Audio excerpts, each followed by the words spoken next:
Production and consumption, an ancient pair of human behaviors, have accompanied the course of human history for millions of years, but it was not until the 18th century that they experienced an unprecedented explosion.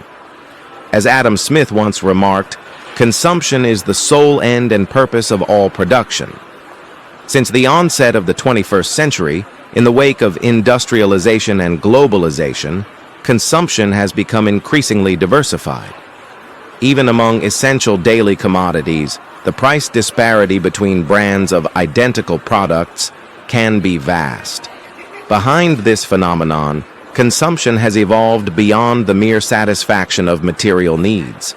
It has become a symbol of social status and personal identity. As Jean Baudrillard incisively observed, consumption is not just a passive absorption of objects, but a systematic act of the manipulation of signs. In today's consumer landscape, supermarket shelves are overwhelmed with dazzling yet excessive products. Even when offered at discounted prices, many goods still fail to attract buyers. This paradox is powerfully captured in the photographic works of Andreas Gursky, where the meticulously constructed visual identities by designers often seem to lose their intended impact. This incongruity has prompted my own critical reflection. Victor Papanek noted in Design for the Real World that we are often taught to design for a world that does not exist, a world of perpetual affluence, unlimited resources, and homogeneous users. In response, I have grounded myself in familiar everyday consumer settings, conducting detailed data collection and analysis of various categories of consumer goods.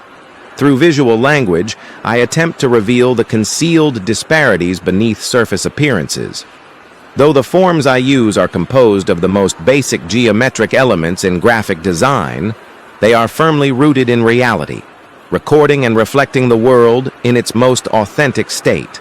As Gursky once stated, I am not interested in reality per se. I am interested in the construction of reality. Furthermore, I seek to reconstruct and iterate upon my project using other media, simulating the evolving arrangement of supermarket shelves. By invoking the most familiar yet often overlooked scenes of daily consumption, I aim to awaken fragmented, blurred memories and provoke instinctive contemplation of urgent, contemporary issues. Admittedly, graphic designers are merely translators of text and information within the cycle of production and consumption. Ultimately, the interpretation of a work depends on the audience, just as designers cannot halt the current decline of consumer enthusiasm. To borrow the words of Roland Barthes, the text gains life in the reader's mind. The author is only a premise, not a decisive factor. Perhaps it is precisely this contemporary shift in consumer culture that offers designers a renewed opportunity to critically examine the society they have helped construct, and to articulate, through their own visual language, a personal reflection on the pressing issues of our time.